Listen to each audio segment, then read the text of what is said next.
So, here again, we have our Saturday talk about behaviors, and we can chat having coffee, talking about dogs. And so, I was thinking we should talk a little bit about trauma, and the reason why is because we just it's often that we see dog behavior as a bad thing. We see what the dog does, and oops, what am I all over the place? And the other thing that I see very often is we're focusing on the behavior. We see the behavior and then get stuck with it. But the reality is that we need to shift when we think about behavior, not what's wrong with my dog, but what happened to my dog. And it's very important to understand why that is. So let's go all the time back where the dog was born, a puppy. His mom, litter mates, puppies all over the place, right? And this is a perfect world for the puppy. He's being cared for, there is food, there is protection, there is warmth, nature and nurture all in this perfect. And then as the time passes by, new information comes in. So basically, the puppy is a blank slate of information, and it gets information. The first information it gets from the milk is being supported with his immunity, being supported with air, with food, with care, keeping everything stable. And this is a linear time and slowly increases. But what if something comes in between and that good experience is being interrupted? For example, the puppy is being adopted, or something happens, an intrusion, a predator, an illness, anything comes into the equation, then all of a sudden we have a change of this harmonious level. And all of a sudden we see there is an adjustment to the response. Suddenly all these environmental factors play such a role in the dog that beside his genetic information he comes with from his parent, this new information starts shaping the dog's behavior as it progresses. Now, the more problems we have with this, the more that the behavior is affected. Now, from a dog training perspective, where we're coming from in the past, the idea was, well, we have a blank slate dog. We're going to put all this training into that dog, and then we have that perfect dog. And if the dog is not perfect, it's likely because something is not functioning right with his brain, so we have to kind of force it into it. So if you force it into, then it has to stay in there by force, like putting stuff in a box. But where this idea comes from is that dogs didn't have emotions, they just had behaviors. And the behaviors were not connected to emotions, which we know it's not anymore the case. But anyway, in that process, we start shaping those behaviors because thinking that if we give enough reward, that behavior will change. Most people go into the next level thinking that if we have emotions, but dogs have emotions, if I continues reinforcing certain behaviors, I will change emotions. It cannot change emotions. Not the person can change emotions, but the thoughts are causing emotions. And if you change the thoughts, then the emotions will be different. Let me give you an example. I'm telling you that outside it's freezing cold. You have no access to see outside. So when you touch the doorknob, you will expect, if you open the door, that outside it will be cold. Even if I don't tell you the temperature, you will likely feel more cold. And you will feel already stressed going outside knowing that it's being cold. If you know that I'm a liar, you will question. And so you will not falling into that trap of feeling miserable before you get out. Now if we see that on a dog's perspective, if the dog had an experience and we take the dog out for a walk and he thinks this experience will be repeated, then he gets stuck in that thought form that if I'm leaving that house, the dog will stay in front of the yard and he will be attacking me. And before he even leaves the house, he's already in stress.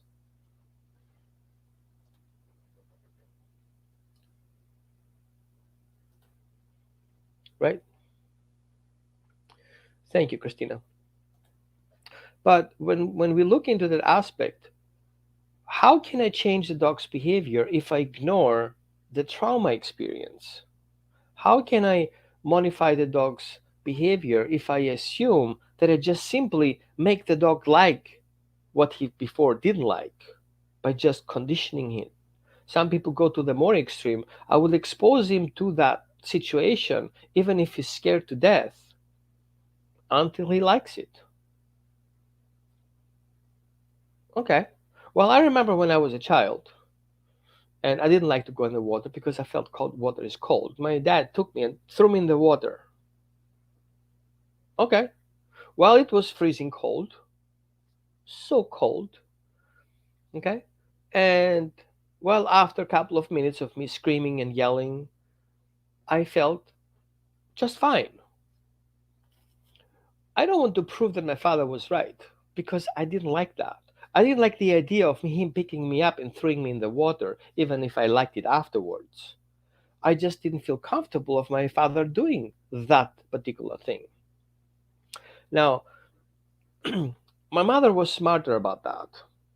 She showed me how to feel comfortable. She took some water, put it on her hands, on her legs, and slowly wrapped herself in. And I was like, if my mom can do that, I can do that too. Okay. So it changed my thought.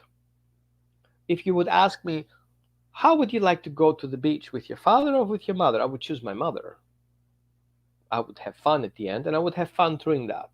But being picked up on my dad and being thrown in the water is not something I would like to do. So the idea of, well, you can force it. Yeah, you can force it. The effect will be different. But the journey there is a problem. Make sense? So yes, you can force it. You can force an event, and you can force a modification of the trauma. But the way there is what really matters. There are also morals and ethics involved, and there is the other part involved that actually experiences that. Now, when we look into trauma informed behavior assessment, we're not going from a perspective of a perfect world. No, that's not the reality. The reality is that the dog is being adopted. Okay, that's number one. Then, what was the situation from the dog is coming from? How is the parents of this dog? Where did they live? What was the environment? There's a difference if the dog comes from a breeding facility. It's a difference if the dog comes from a backyard breeder. It's a difference if the dog comes from a organized and well-educated breeder. And there's a difference if the dog is being born by a family by accident. And there's a difference if the dog is being born in a laboratory. All dogs being born at some point. But the stressors that come from that environment and from that experience makes a path completely different. So you have a crossroad of multiple roads going apart from the same dog. So if you take dogs from the same litter, and as they are born, one dog at a time, you move that dog into different environments. Those dogs, even from the same litter, will have a different exposure to their environment as they come out. Make sense? So, taking that in consideration, I have, as a behaviorist, I have to take that in consideration. I have to take in consideration what's the health of the mother, what is the health of the puppy, what is the environment of the mother, what is the environment of the puppy, and so on. And I have to go even beyond before that and says, okay, what is the mother's experience, where she's coming from? How far back do I need to go to understand the breed traits, right? So if we breed dogs to do certain behaviors, okay, we're not breeding them for their emotions. We're breeding them for their behaviors and how they show those behaviors. Even though some emotions are likely to be triggered by other factors, for example, health. Okay, a dog who has hormonal issues, a dog who has, his digestive system is not functioning right, there is more likely the dog to feel more intense certain times and less intense other times. So that is also affected. So we see that all of a sudden we have all these things to take in consideration. And so we cannot just say, well, my dog is barking, fix the barking. No, we have to look, why does the dog choose to bark? What makes the dog feel like that choice is the right choice? What triggered the dog to actually have a reason to make a choice to bark? And then we see, oh, yeah, well, it's the breed trait. Yes, but what if that breed trait has other influences just as the breed traits? What if the dog was born in a so stressful environment that he never felt safe? And so that lack of safety causes the dog to be hyper focused on anything that may be a danger.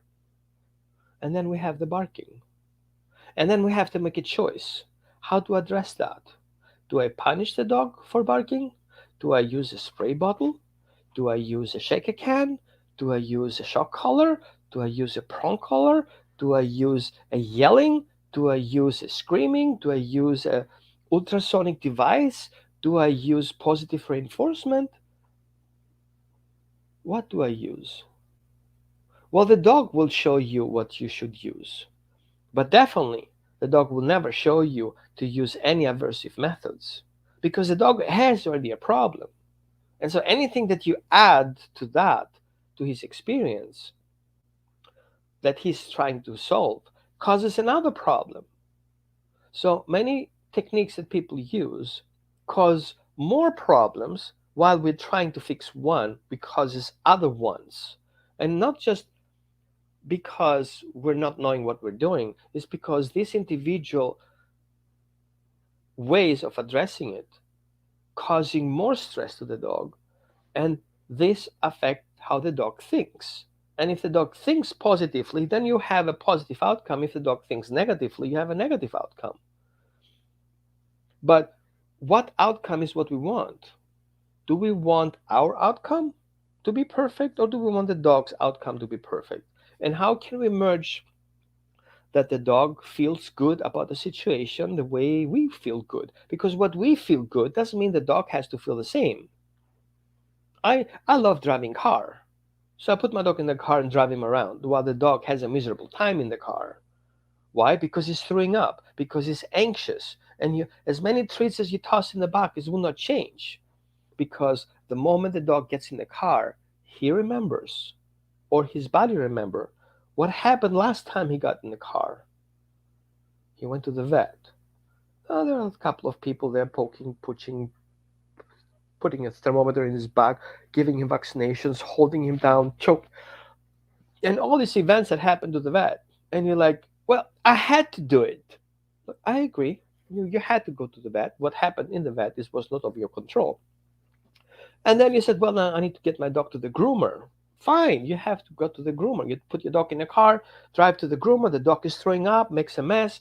The groomer takes him on the grooming table, put him up, on this shaky table, and all of a sudden he has his choke collar on and is hanging there on the hanging device. And then the groomer is snipping and then cuts his nails, and oops, we cut the nail too short. And yeah, whatever, we need to groom the dog and we need to cut his nails, right? And the dog has a miserable time. And then you want to bring your dog to the park. Great. And your dog has already a meltdown in the car because just seeing the car, all these ideas coming in. Option A, I'm going to the vet, have a miserable time. Option number B, I'm going to the groomer, I have a miserable time. Option three, I'm being adopted out because my parents don't want me anymore. And so I'm going to lose my house again. I'm totally in chaos. And then you're going, with that mindset, you're going to the dog park because you love your dog. And of course, the dog has to go and socialize, right? Where do you go? Streets of New York? No, you go to the dog park, right? And then it's everything is fine. And you let the dog out of the car. The dog is totally stressed. He's salviating. He's shaking all over the place. And then you drag him to the dog park because the dog doesn't want to go straight in there. He wants to pee everywhere. He wants to calm himself down and he wants to sniff, change his mindset a little bit. But no, we have a time schedule. We need to go into the dog park. So we push the door open, put the dog in there, let him deal with this crap. And then these jerks out there barking at him and yelling at him and growling at him, and he has to deal with that crap. And then you have him on a leash, and you don't let go of the leash because he's behaving like a weirdo. Dogs are weird, kind of, sort of, right? And then finally, you want to get the job done. Open the door through the dog and close the door. Done. Let him figure it out. Dogs with dogs. Pack social behavior you're thinking of because you saw it somewhere in a video. So he'll figure it out. These guys, pack mentality would correct him for his stupid behavior, right? And then you drive home. And then you wonder why your dog has all this mess going on. He's stressed, the doorbell ring, he's stressed, he's eating, he has diarrhea. When you go to the vet because he has diarrhea for a couple of months, you didn't think of, stress can cause diarrhea and all this crap, right? That his digestive system is all over the place, that his body is so much stressed that his organs don't function proper. And then you being called to come in as a behaviorist or as a trainer and says, hey, my dog is an asshole. Oops. And then you have to find out what's happening here. What do you see? What do you see? You see a dog jumping off the walls, barking at you, growling at you, is totally a mess. And then you have to fix that. And then you have to ask questions. How did that happen? Was your dog born like that? No, he wasn't born like that. Or maybe he was. Maybe they don't know about it. Maybe nobody knows what happened before the dog came into that house.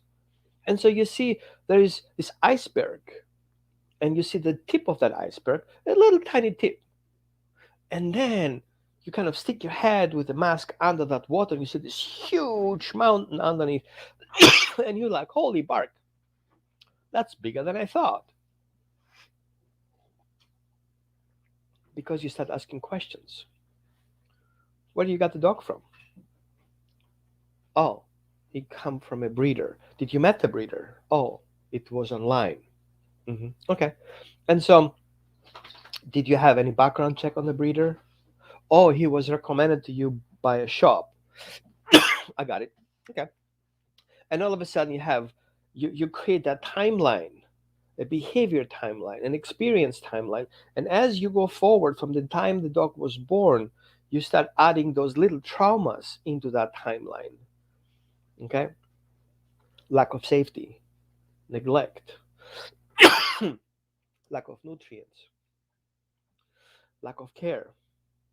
And you move on that timeline, and then you end up, finally, the dog end up in your house. And then you, as a behaviorist and trainer, ask the question, how did your dog arrive to your house? Oh, he came with a delivery guy. Oh, okay. And you already see that picture.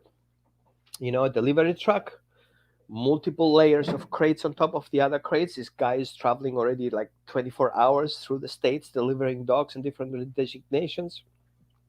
And you remember the pictures of the bottom dog who is bigger and the top dog who is smaller, and everybody shits through those crates to the very bottom, and then you wonder why the bigger dog is kind of like eating poop on his way out after dinner and lunch, because that's what he was born basically into. And then you, as a trainer and behaviorist, take that in consideration, why the dog is resource guarding. Because he's stressed, he was born in stress, nothing is safe, and everything around food is just a stressful situation. The dog is already in survival mode. And of course, if there's a new guy next door putting his roof on, and all these noises coming in, that dog goes nuts. And in that nuts, a whole post-traumatic stress is kicking in. And that dog remembers his awful life until the day he was adopted. And his body remembers this stress, and all of a sudden the dog is in survival mode because he thinks he's gonna die, because that was the condition. And then you have to fix that. And then you have to convince those people who have that dog that, hey, you're not a failure. Okay? You really tried, you really love your dog, and you want to give the best for your dog. And your dog really wants to be the best he can in your family. But there are so many obstacles and so many filters in front of that dog. He doesn't see who you are. He doesn't see where he is. He doesn't know what is safety. He doesn't know what parenting is. He doesn't know what a secure attachment is. And you haven't touched even the dog into a training. And I know some people will say, oh, you know what, we just train it. Let's send him obedience. Let's snip the dog. Snipping dog fixes problems.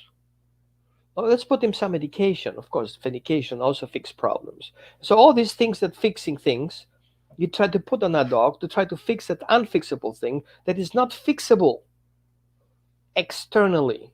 It has to come from inside out. Now, what do? You take a dog and pulp him all inside out like a sock? No. But you have to go in there and you have to see what's going on in there. What is this individual cell remembering from his past? How can we change that? So if you don't come from a perspective of a trauma informed perspective, you're going to lose that dog, or you're going to lose the client, or you're going to lose the job, or you're not being going to successful, or you're going to be successful temporary because of course new situations will change several behaviors because the dog is just surprised of the changes that happen, which is good on one side, but they will not be consistent. And then all of a sudden you have a decline, and then you need only one factor and the whole thing, all your card house collapses. And then everybody will blame you. Of course it will collapse because positive reinforcement doesn't work with aggressive dogs. And you're like, oh man, maybe I should question my skills. Really? Are you really questioning your skills? Why then you're questioning the approach? Maybe you should add a little bit more before and a little bit more after, and not get stuck that obedience will fix a problem. What is obedience? What is the dog being obedient mean to you? Let's take an example. You're an obedient car driver. Okay, that means exactly what? That you have to follow the law by the T. Okay, so I'm driving the car, I'm stopped at the red light, there is green light, I push the gas pedal because the pedestrian has red and the other guy has red, therefore I have green, I step on the gas pedal, I'm driving, I don't care, I'm going by the law. And you're like, no, you need morals and ethics. Of course you have to stop if a person is in front of you. Of course you have to back off if the fire department passes by, right? And of course you have to stop if somebody's still in the intersection. Okay, now all of a sudden you need morals and ethics. So what are the morals and ethics? So you're not doing only obedience. You want the dog, beside the obedience, to have also morals and ethics, right? And then how do you get those? What if his moral and ethic compass is off because of his past experience? Make sense? Now all of a sudden, how do you teach the dog morals and ethics if his moral and ethic compass is wrong? Well, you says, well, he has to trust somebody to give him that information. Good. Now who do he trust? He cannot trust anyone because the one who wants to force the dog obedience, he doesn't actually care how the dog feels because obedience is part of you have to do. I command you to do. So all of a sudden we have this word command. How do you teach your dog commands? And you're like, yeah, okay, let's teach the dog commands with positive reinforcement. And I'm like, hold on. I command you to do something. And I'll give you a treat if you comply. And if you don't comply, then what? You see, just the term command comes in with the kick of if you don't, then there are bad consequences. And you're like, Yeah, wait a minute. I'm a positive reinforcement. I actually don't give commands. I give cues. Good. You give cues. You suggest the dog to do something because the dog knows there's a positive outcome making the right choice. Awesome. But what if the dog doesn't have the idea of a positive outcome? What if he believes that you giving him a treat is a reason for him to bite you? Oops. What if the dog doesn't take actually reinforcement because he's so stressed about the environment that he doesn't see anything else other than the problem because he's super hyper focused, like he's looking in a tube and all he sees is his past? How do you get the dog out of there? You have to start taking consideration that there is a trauma involved. And in order to get off the trauma, you just cannot force it. You cannot command it. You have to heal it. So if you come from the perspective of healing, then all of a sudden your horizon will open up. Healing?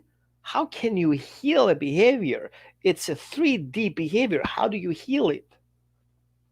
Well, first of all, there are multiple layers on that behavior. You have the 3D behavior, the one that you see, okay? Then you have the invisible 3D situation and events that happen in the past that you cannot see, technically speaking.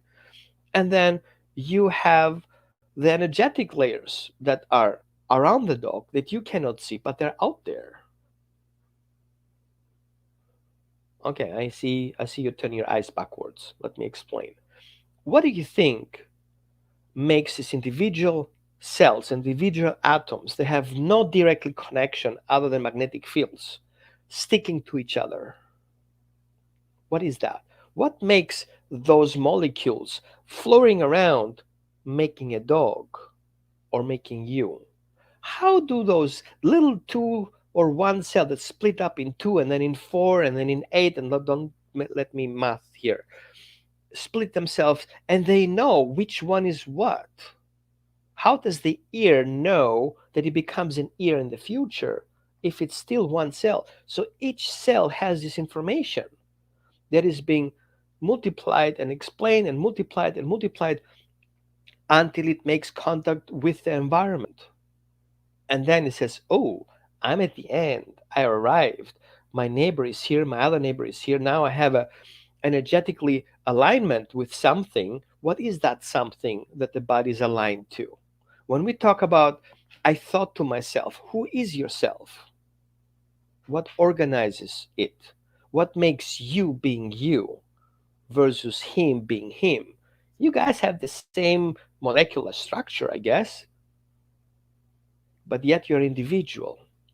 So there's something out there that organizes that part. And what if that is organizing that gets information from the previous experience and takes that in consideration when it brings down you to make that happen, what you're magically doing down here, and you're doing your purpose? And what happens with the dog? When we say collectives and we say energy fields, those energy fields are organizing that body to stick together as one unity. This beautiful body that you see is organized. But what if, when that energy comes down to that physical body and it wants to organize it, what if that information is damaged? Oops. Then we have an ill function. So the dog is not in balance, there is an imbalance. And then you have to address that too. Because if the dog has an experience and that feedback goes up to this energy field, that energy field gives that feedback back to the dog. And so there is an exchange of information, energetic information, that usually, from my perspective, is an emotional information. Emotional imprints is being projected up. This is my experience. What should I experience next? But if all this negative experience goes up, what should come back down again? So we have to clear that field in between. And if we don't clear and organize that field on the top, and we don't bring in clear energy into that dog, then we're not being able to help that dog a lot. A little bit. Have you ever heard the term, I feel like I'm out of my body? Is when you're shifting and your energy field is not in alignment with that energy field, then you're off. I'm not getting more technical here. So you have to see that that is also an aspect. You can have energetic trauma that can affect how your body evolves. Why do you think all these people have such a severe trauma, have such severe illnesses? A medical trauma. A dog who has trauma in his puppyhood is more likely to have digestive issues than other puppies that are in a healthy environment. Is this because only of the food, or is it about the environment, how it affects them, and how they emotionally get overwhelmed? How many people, how many of you eat for comfort? Why eat for comfort? Why not putting your finger in your nose for comfort? It's because of that trauma that kicks in all over again. While you try to heal on one side, there's something on the other side that kind of make it collapse. So if you don't see the trauma in that aspect, you will not be able to help a dog that has severe aggression or severe behaviors. And of course, some of you will again turn the eyes and will like, this guy's nuts. You know what? I trained shock collar for years. Fixes problems like that. You go in, tap tap, done, out. Yeah, it looks like it works. It's kind of using duct tape. Of course, it fixes the problem. Okay, there is no leak right now, but the leak will be later because the issue is not addressed. Because the leak is still there, but you just stick something to it. And then you have the other part, the idea that the approach that you're doing will fix it. There's nothing broken to be fixed, but you have to heal it because that healing aspect is what affects the dog.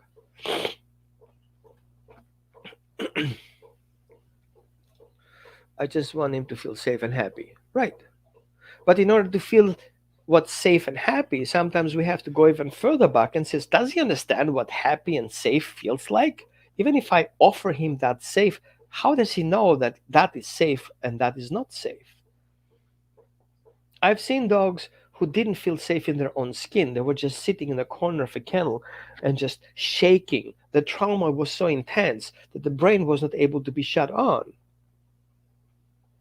And so we have to come literally out of that box and say, hey, how can I bring my dog back to an original balanced state? How would that look like?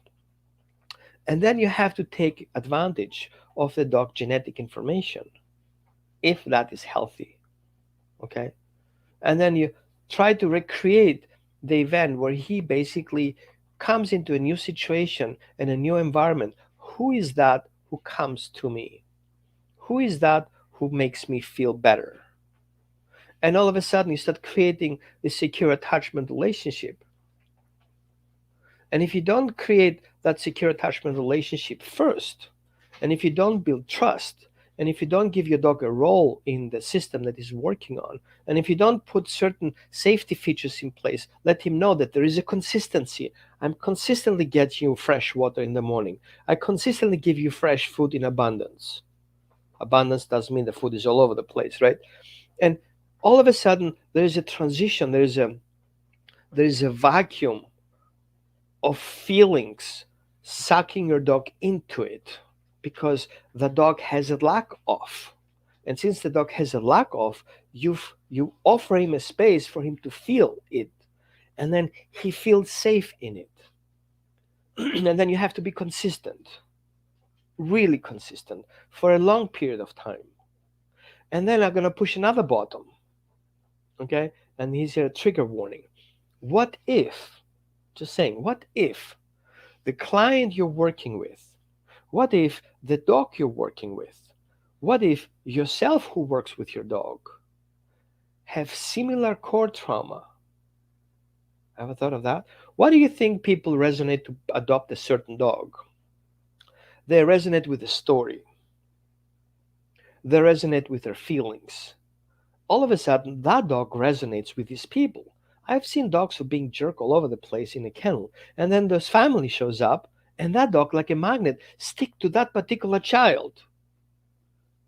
It's kind of like divine intervention happening in front of you. And you're like, wow, why would he pick that particular child to connect with? Why not that person who really cares for that dog? He wouldn't even pay for his bills and everything.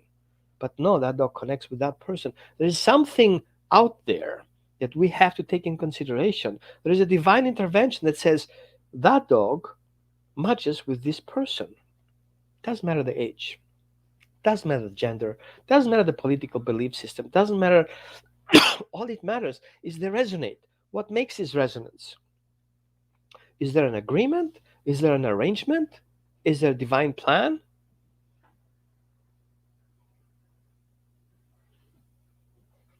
Maybe. Maybe you have to look into it. Maybe you have to see, maybe there is a divine plan. Maybe there is an arrangement. Maybe there is a resonance. Maybe that resonance and this resonance suddenly become a quantum healing field happening right in front of you, and they feel good with each other. And then, as a behaviorist, as a trainer, as a parent, you have to take that opportunity and says, good, we have finally a platform to work on. And if that child is 5 year old, why not taking that and put it in your plan and say, hey, little fella, let me show you what you can do with your dog. Let me show you how to give a dog a treat, how you can be consistent with your friend. Yes, it's totally okay to have your dog on your bed. Yes, it's totally okay to help your dog feeding, but you cannot force it. You cannot force a child to like a dog, and you cannot force a dog to like a child just because it's obedience. The dog has to comply to that, else the dog is being punished. Or the dog has to be like that because he has to get rewarded. You're missing the whole point of evolution here. Dog has choices. And if you don't use that to your advantage and to the dog's healing process, you're going to lose the whole dog. And I know you're going to say, oh, choices. How can you give a dog a choice if he's trapped in a house? How do you give a dog a choice if he's on a leash? Well, let me explain to you. Let your dog free. Open the door, let him go. How would it work out for that dog? It wouldn't. Because our environment, our common environment, is not dog safe.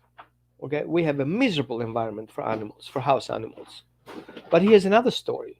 Okay, we have this miserable environment. We don't want the dogs to suffer, but we have dogs in our house. I'm not saying you're wrong, even if I think. But how about can we make that place a better place for the dog? How can we include healing in that process of training? How can we include the dog feeling as good as possible in this little island that he has that has basically 150 to 200 square feet availability? Some people bigger houses, some people smaller. Some people have 25 acres available, but that's it. It is framed and it's boxed in. He cannot go beyond that. It's also part of that healing process. Let the dog heal in that availability that you have. Make it as big as possible. Give the dog as much freedom as possible that is safe for your dog in that environment he was pulled into.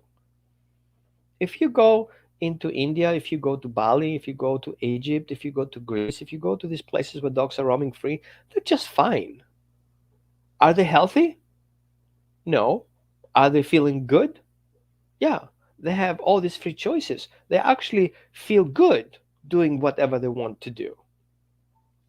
Their survival rate low, but they have a purpose. Some of them die, some of them survive, but they evolve. They live in communities, they have arrangements, they have friends, they have battles, they go and chase cats, they go after other properties and defend their intruders. They care for families, they walk children to a school bus and they walk them back again. They eat garbage, they do all these things they want to do, but they have a choice. We don't have choices for our dogs. We have limited choices. But how can we make those choices broader and bigger so they can heal, understanding, hey, dude, I have a choice. Offer him two treats instead of one. Hey, which one do you like? I like this one. Good, here you go. And you don't have to force your dog to do something about it because you feel you have to control that. Or you want that treat, how about you sit? Really? Hey, I got you a birthday gift. I have one box or the other box. Which one do you choose? Well, now you have to make 50 push ups to give you the right one. Why would you do that? So you see, our whole concept of how we work with dogs is kind of a little bit wrong, and that needs to be adjusted. We have to come from a different angle, see the trauma, see the possibility of trauma, see the likelihood of trauma, see where this likelihood can be based on the information that we have, and then make an informed decision. How do I heal that process? How do I offer that dog an alternative? How do I make him feel safe? How do I make it feel things organized? Can you fix all the dogs? No, but you can improve all the dogs to that at least minimum. But you can reach also the maximum potential of that dog if you're not limited to your skills. But you can expand your skills. You can open up some books and learn. Does science guide the way? No.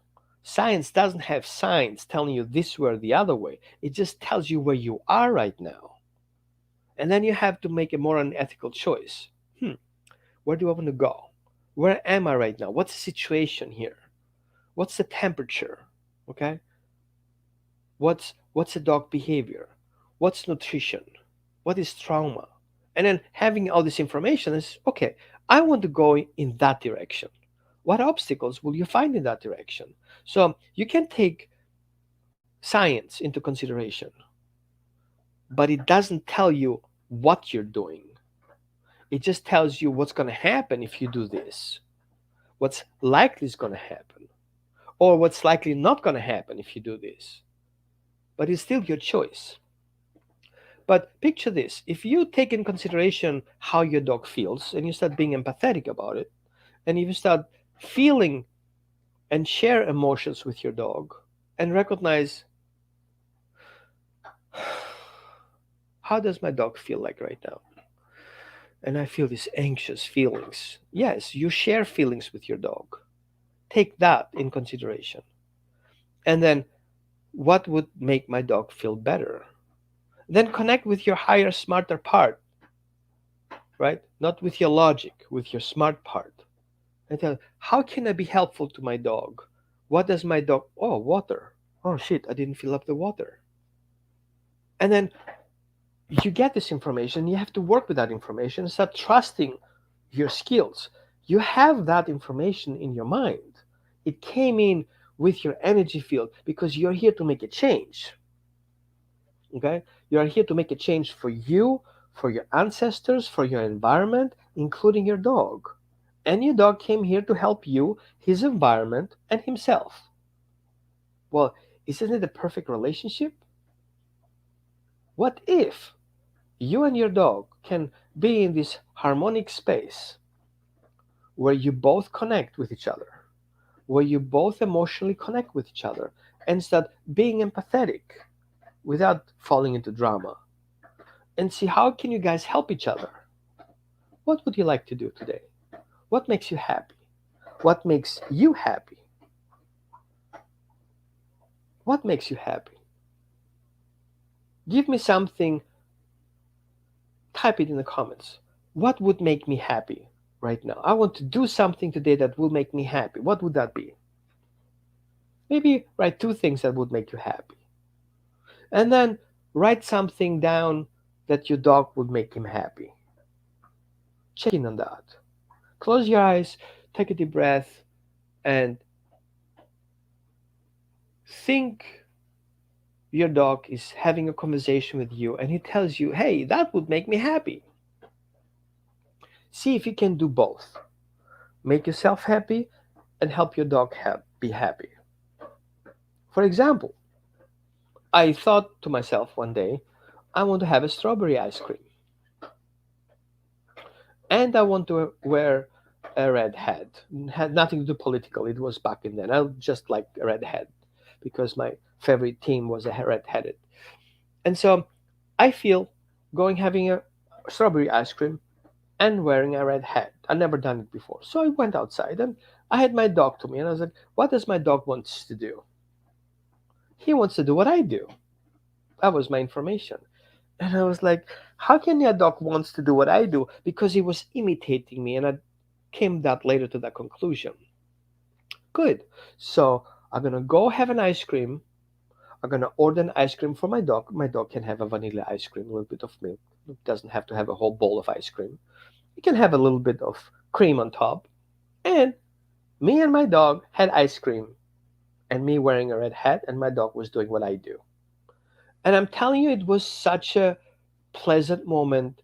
There was a stillness, and it actually took longer than it took me to eat ice cream, that I felt I do something for myself that makes a pleasure to my dog. And I'm telling you, that dog shifted from one day to another because suddenly he felt there is a reason for him being with me. We can share emotions and we can learn from those emotions. And that dog was reactive to people.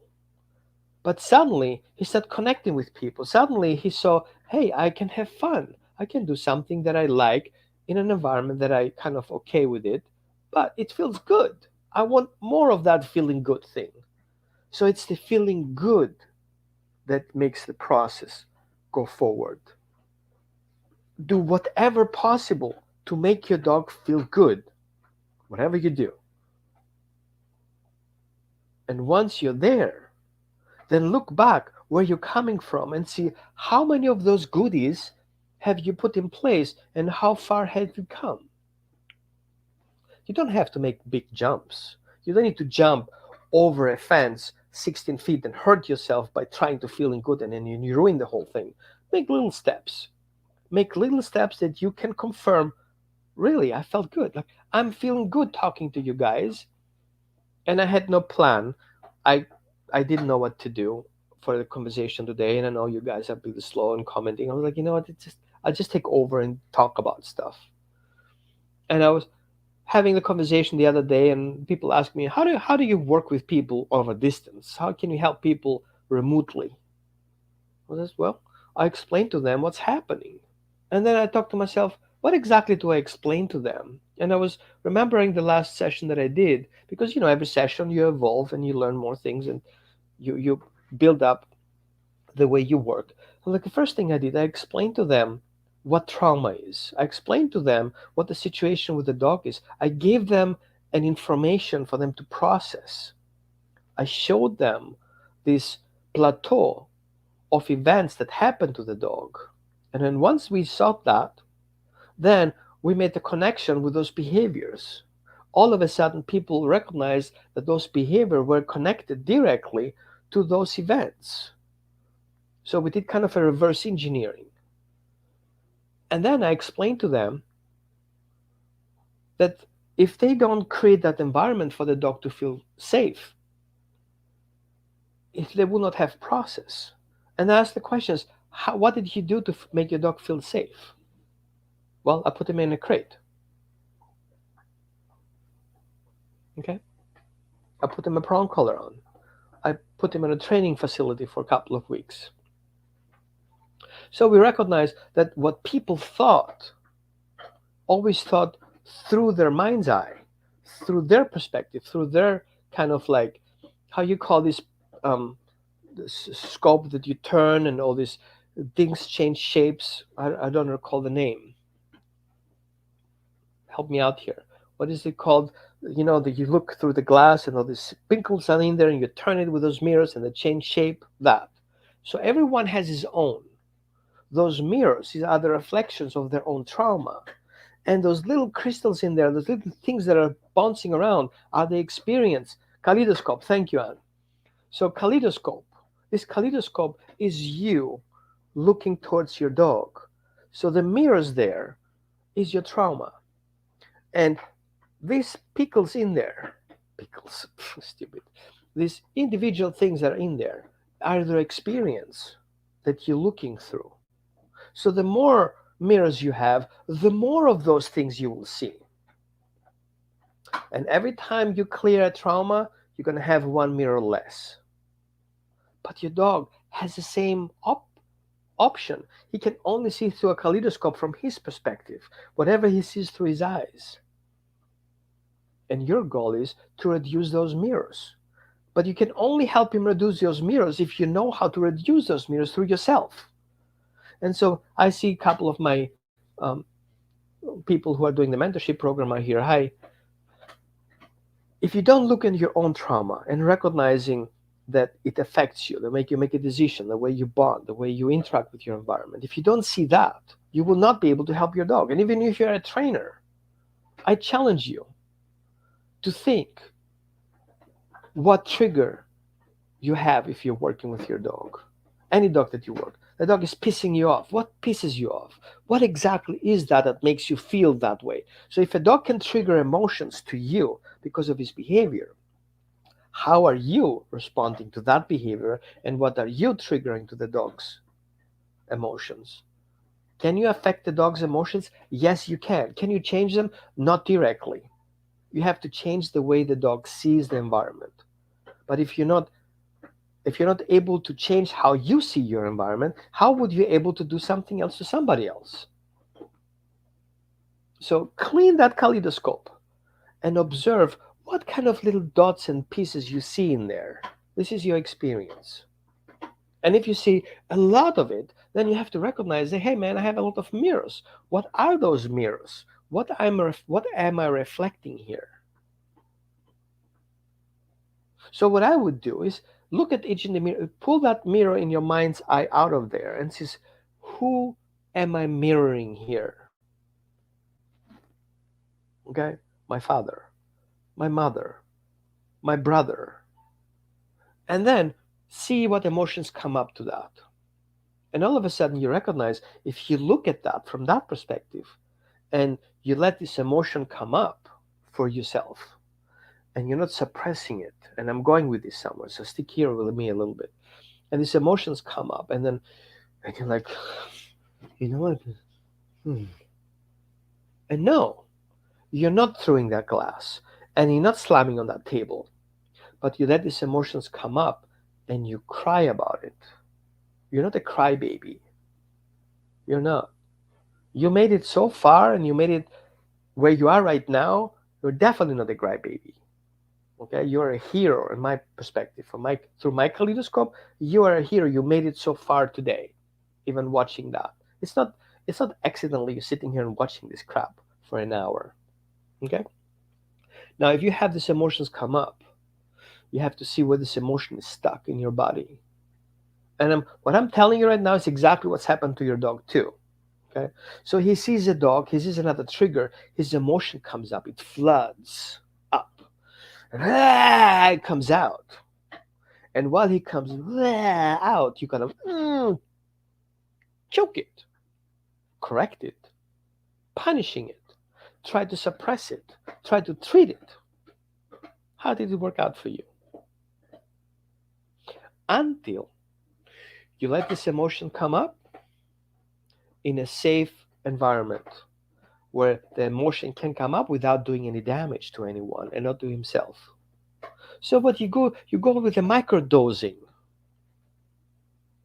Microdosing. Let the emotion come up a little bit. It doesn't have to explode, but it can become a well of knowledge as it come up. Who comes up in your mind if you have that emotion? Control is the trigger. Oh, I have no control of the dog. People will look at me and I feel embarrassed. Oh, you feel embarrassed. Okay. When was the first time you felt embarrassed ever in your life? Some people will say, well, my parents were handicapped and I felt embarrassed. Or, I had a problem with my weight and I felt embarrassed. Or, my brother was a jerk and I felt embarrassed. Or my brother was an alcoholic, I felt embarrassed. My sister was this and my uncle was that and I felt embarrassed. All of a sudden, we see that we grew up in an environment that something around us wasn't functioning right and we felt embarrassed. But that is a root for you right now feeling embarrassed because that dog is misbehaving and you feel observed and judged. You see that connection? You have to see that connection. Please do. Get out of that mindset and look at that. Look the connection, how the dog makes you feel right now because of his behavior. He didn't tell you to do something. He was just doing his own thing. He was authentic. The dog was authentic, expressing his emotions, and you got triggered by these emotions, bringing you back in a mind and an experience back in time, or even before that time. And all of a sudden, you're going through a healing process just because you understand that there is a connection. And that's the first step. And so, as you felt that connection, see that connection your dog has with his original experience of being attacked by his family member. In human terms, we call it domestic violence. Okay? In other terms, some people will call it siblings aggression, which is not the reality. But what if his mother was sick? What if his mother was so sick and so stressed she couldn't handle so many puppies and instead killing each one of those puppies? And there was one survivor, your dog. You see that connection? You see that connection why your dog is scared of anything that resembles his mother? That you have to heal. Even if that means you have to bring a fake dog in that looks resembles his mother. That looks like, but it's not. Totally safe. And yes, then you go into exposure therapy and let the dog see that finally that looks so scary, it's actually nothing else than a fake thing. And his brain is like, oh, wait a minute, what? So that I think is a dog may not be a real dog? No, may not. So I have to rethink the whole concept that dog equals death? Yep, you have to. And all of a sudden, you have a reset internally where you're questioning what you see. Is it or is it not? Well, that's already a 50% improvement from seeing and killing into seeing and thinking. And once you have the thinking process go right, and then you can positive reinforce that positive thinking process, then you start speeding up. But at the same time, you're going understanding this concept, then you can understand how you can expose yourself to those emotions in a safe environment and microdose those as they come up and working with it little by little. Okay? So, what's your takeaway today? Well, we talked for an hour all over the place, and we talked about trauma informed behavior assessment and how we see the environment of the dog and take that in consideration if we do a behavior assessment. What is your takeaway from that? Is it something you can do? Is it something you can learn to do? Like, if you have taken anything away from me just talking here, how would it feel like actually sitting together one-on-one session and talking about your case or the situation you're struggling with? Am I your therapist? No, I'm not your therapist. No. Okay, I'm not your therapist. But I can help you help your dog by giving you that overview and letting you understand what's your status right now, where's your location. You know the symbols on your map? You are here. This is what we're going to talk. You are there. That point is of that timeline. And then you can map out, where do I come from and where do I want to go? And we're going to create a new map from where you are right now in any destinations you want to go. And we're going to map it out and make what is the best way to get there for your dog and yourself. That's what I do. Do I need to be there holding your hand? No, I don't care about your hand. Do I need to see your dog's behavior? I don't care to see your dog's behavior.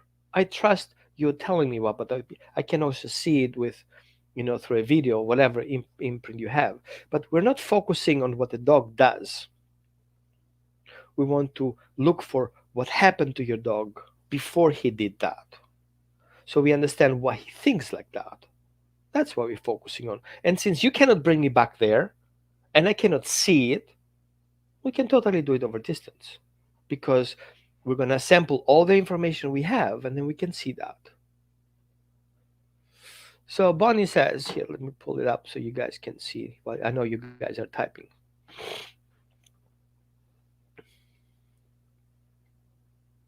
That's a big thing, okay? And I'm sorry you had to go through this experience, and I know sometimes things can be very hard, but this is already a first start to your healing journey. And I know you have done multiple healing journeys, but that's another trip. Every day we work with your dog, you have a trip to a destination that you don't know when you start with, but you can plan ahead so you have all the provision available. So you're not running out of gas and you're not running out of provision until you get there. Sometimes you need help. There are professionals out there. If you need a couple of names, I'm happy to assist you with that. To get personal help, okay? With guided, with good guidance, proper guidance, not from me, from professionals who do this and experience people who have their own experiences themselves and going through a healing process and see different aspects and different healing modalities. Not all the healing modalities fixing all the things. Some things, it's like cooking. You have to melt the butter, you have to boil the water. You cannot boil the water, you cannot warm up the butter. You have to, all these things have a certain way to be prepared. And so see modalities as different way of preparing things.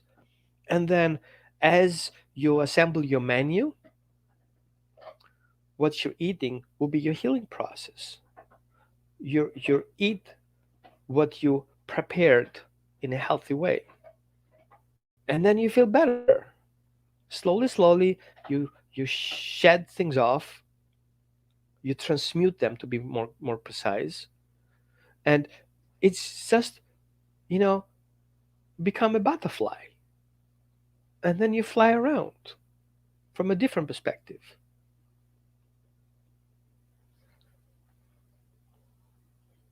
So Bonnie was open to share what her takeaway was. What's your takeaway? My takeaway is that you guys are awesome, and I love that you helped me, especially with the kaleidoscope, because it will be like forever thing. I will be struggling with it. And let me tell you what kaleidoscope comes with. My sister, my stepsister in precise, she loved kaleidoscopes. I had no clue what a kaleidoscope was until I met my sister a couple of years later, because I never my stepsister was from my mother's second marriage, which I was not part with. And then she was collecting kaleidoscopes, and I was like, why do people have this crap? And I looked into like, wow, oh my goodness, all these shapes, and I was like, wow, that's so impressive. Yeah, right. Kaleidoscopes are awesome. So imagine you make your kaleidoscope and you put each kaleidoscope, each experience, put a symbolic item in it. Right? You can find all those miniature things, right? And put them into a kaleidoscope and then turn them and it says, what do I see here? How many mirrors? How many times do I see it? Okay. Um, oh, that was Linda. Hi, Linda. Roya. I give freedom to my dog, which I never had. But I'm struggling with the recalls as she comes late and we don't know how to help her if something happens. Well, there is a transition time. You know, my grandfather um, was in the Second World War as a child. He was 17 or 18 years old and he was captured in Stalingrad and with other people stayed there a couple of months in a Siberian prison and he survived, but how he survived you don't want to know. Okay, I can tell you one time, but you don't want to know right now. And he came back, and I always questioned my grandfather for fighting for the Germans, and he didn't. It wasn't his choice. He was forced to go in as a child. Because you either go in there or you get family get hurt. So he chose to go there. It was kind of like that's what you have to do.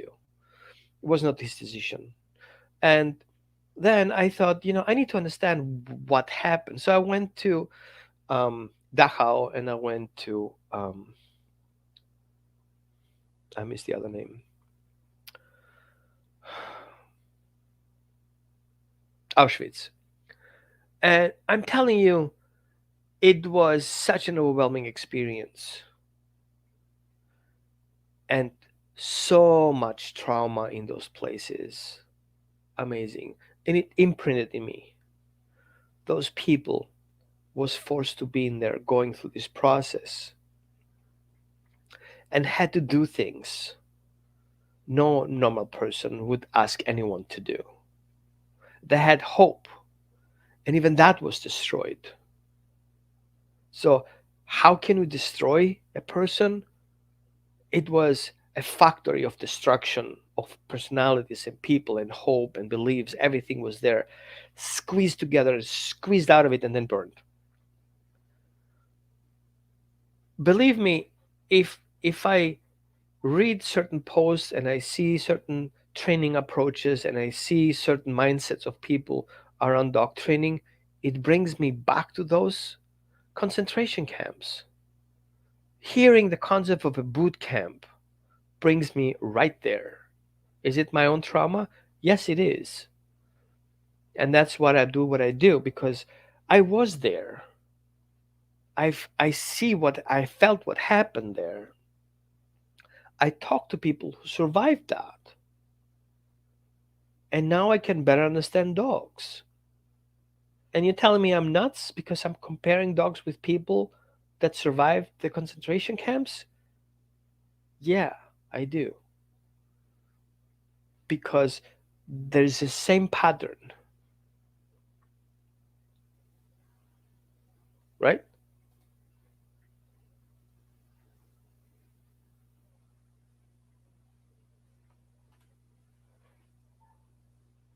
Go away.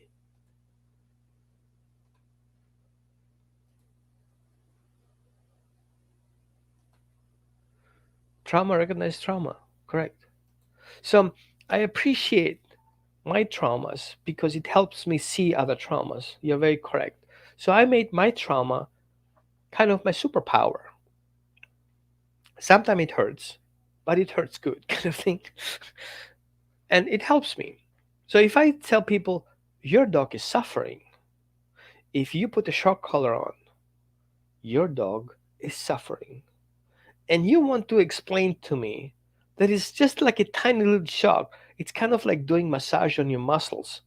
You have no clue how it feels like somebody does it to you without your control and your no, not your consent.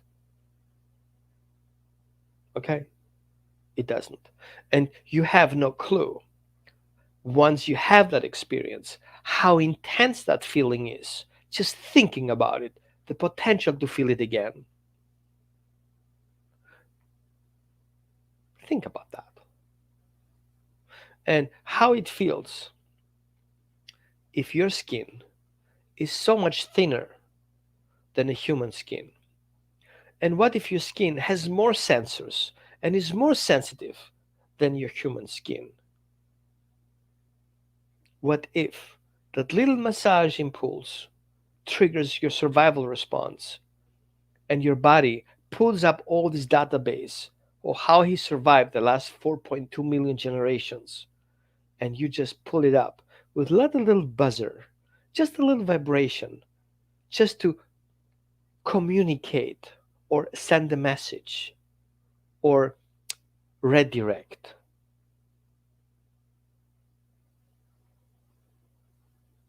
It's kind of like going to Nagasaki and tell people, hey, let me redirect your attention. I have an atomic bomb in my hands. Hi, now I got your attention. Is that what you want to do?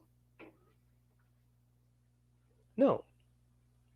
And unfortunately, many trainers don't. And even if there is scientific evidence that that causes trauma and that causes the dog make different choices, but it is such a high cost. It's not compared to any value the dog has because it's directly connected to death. Sorry, that's what it is. survival response has the main root of fear of death. You like it or not, that's what it is. It's the primary reinforcer of any dog not to die, not doing things that kills you. But you can learn differently and easier without having that fear of death cajoting over your head or around your neck, and have a much better results and faster results. And if you have a dog who has been through that training, you have to take that in consideration, because that dog makes choices only if it's in a threat of survival response. He doesn't dare making any other choices because he's afraid of getting hurt about it.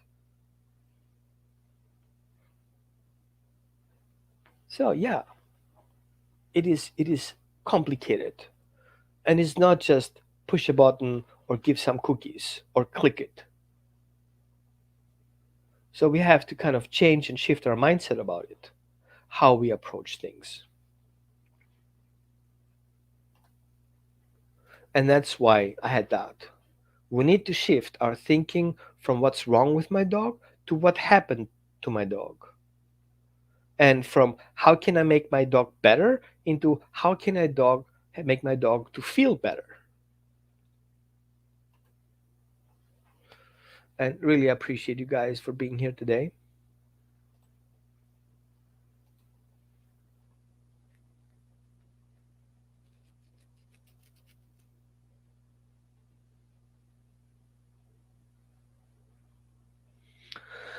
Anna, no, this is not a good response. What's a good response?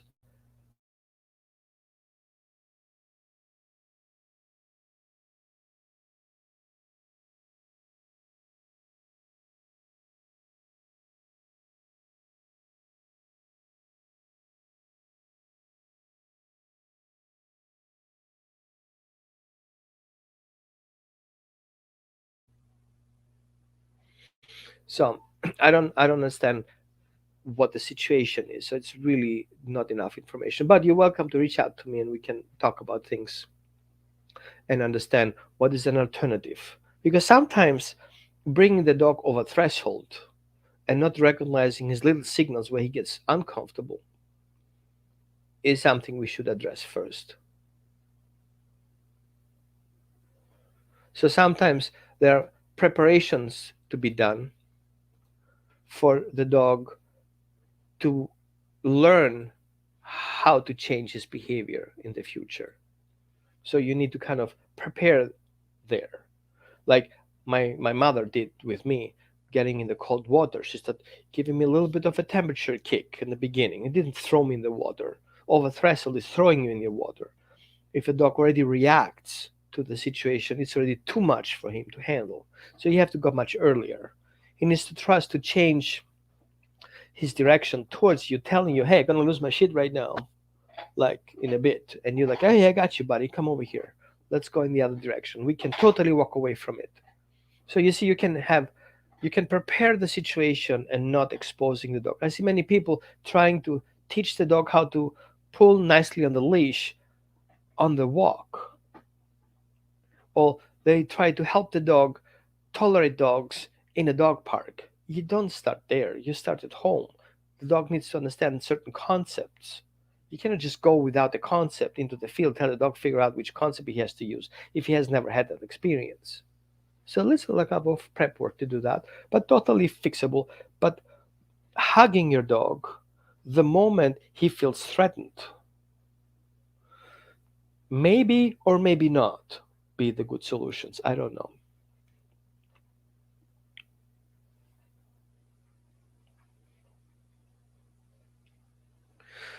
Usually, Anna, you have situations that are critical situations, and sometimes you just have to keep everybody safe. And when we talk about these kind of situations, we're going to always discuss alternative backup plans. How do you set it up? Where is the likely less risk to explain?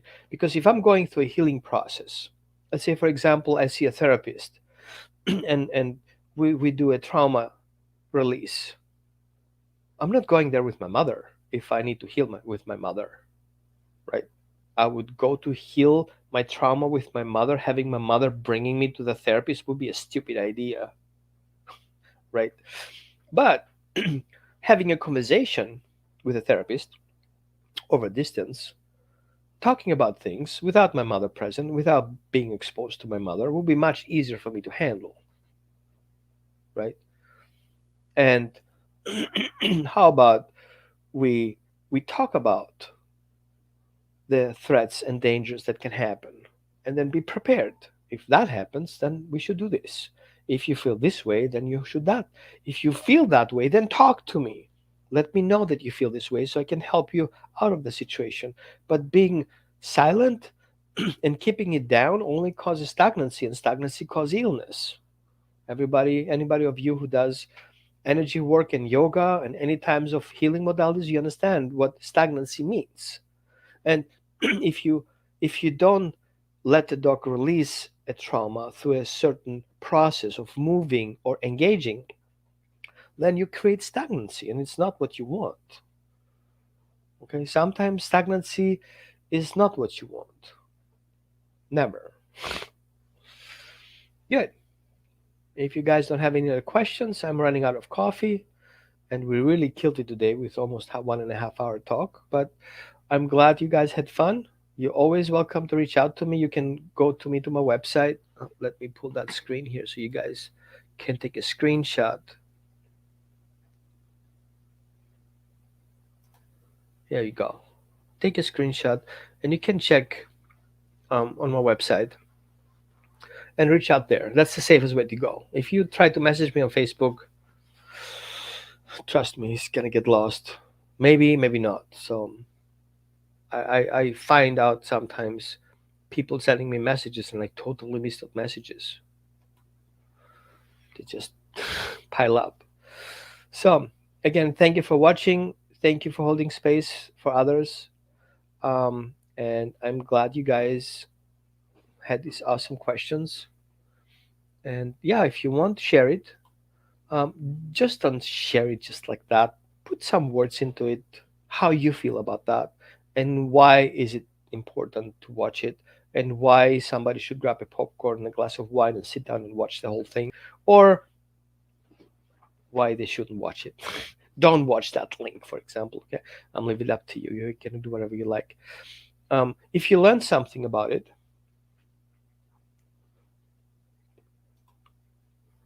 from Ireland,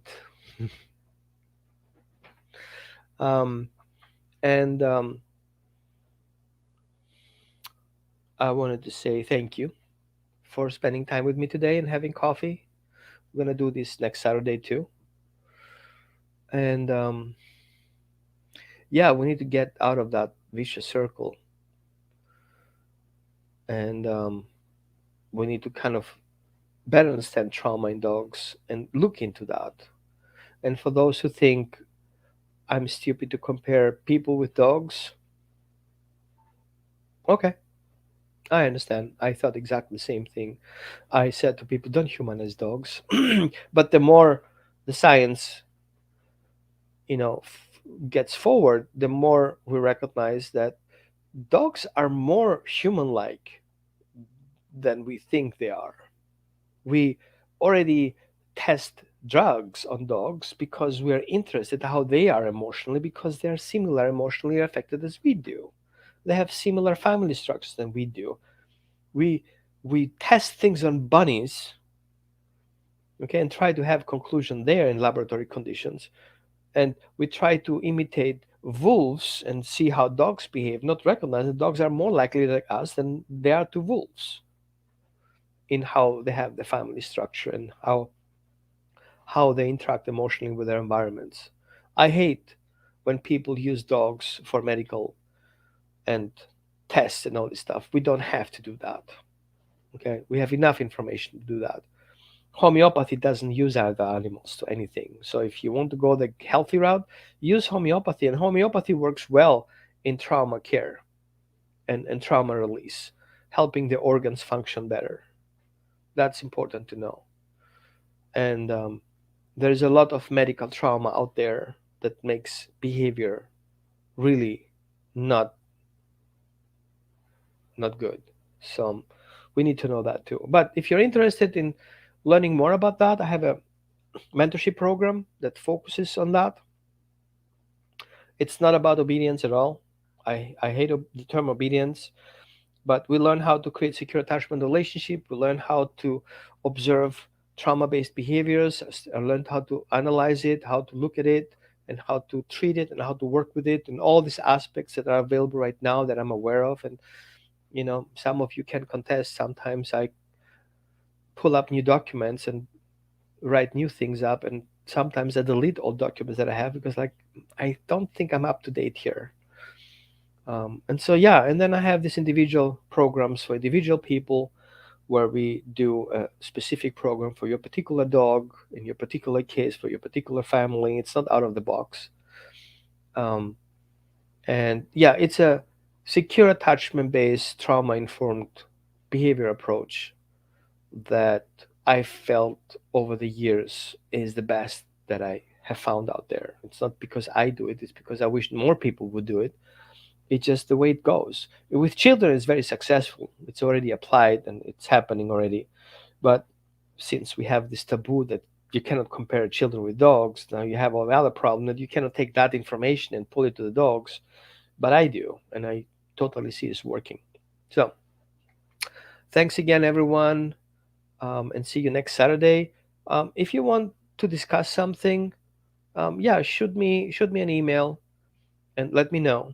Roman at holisticdogtraining.org. Shoot me an email. Says, hey, I was thinking about that, and I was wondering if we can talk about it. Okay, and why not? Maybe you kind of trigger something, and I was like, shit, I haven't thought about that. Maybe we should really talk about that. Okay, so I'll see you next Saturday. Enjoy your dog respectfully, right? And talk to you soon.